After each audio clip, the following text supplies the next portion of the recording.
इस पाठ में हम सीखेंगे पूरक कोण और समपूरक कोण क्या है।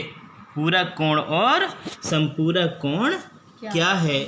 तो पूरक कोण में जिन दो कोणों की माप 90 अंश होती है वह पूरक कोण कहलाता है और समपूरक कोण वह कहलाता है जिन दो कोणों का योग 180 अंश होता है। जिस कोणों का मान 180 अंश होता है, माने जिसका मान 90 अंश हो गया। मतलब आप देखिए यहाँ पर हम एक कोण का निर्धारण करते हैं। इसमें इस कोण की माप कितनी है? 90 अंश है। ये कहलाएगा पूरक कोण, है ना। और इस कोण की माप जो है वह है 180 अंश। इसको कहते हैं समपूरक कोण। अब इसके अंतर्गत यह आएगा कि मान लीजिए इसमें एक मान जो दिया हुआ है वह कितने अंश है? मान लीजिए 20 अंश दिया है। कितना दिया है? 20 अंश।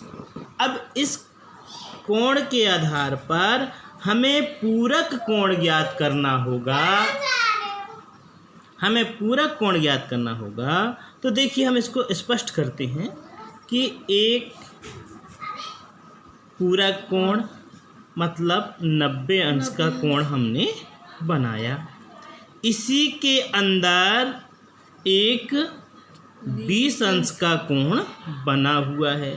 तो इसका पूरक कोण ये कहलाएगा कि ये कितने अंश का होगा। इसको ज्ञात करने के लिए हम क्या करेंगे? कुल कोण, पूरे कोण में से दिए गए कोण को घटा देंगे तो ये वाला कोण मतलब पूरक कोण ज्ञात होगा। इसके लिए हम क्या करेंगे? 90 अंश में से 20 अंश को घटा दिया जाए तो क्या प्राप्त होता है? 70 अंश। मतलब इसका मान 70 अंश कहलाएगा।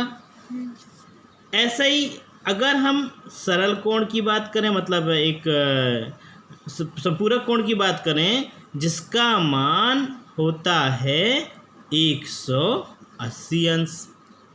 अब मान लीजिए इसमें से एक कोण का मान दिया है 105 अंश, तो ये हो गया 105 अंश का कोण।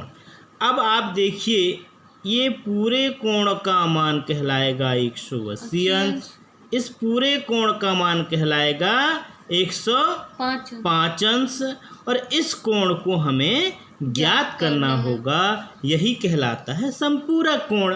तो इसको ज्ञात करने के लिए भी सेम वही प्रक्रिया होगी कि 180 में से 105 को घटा देंगे तो यहाँ पर 75 अंश प्राप्त होगा, जो इस कोण की माप कहलाएगी।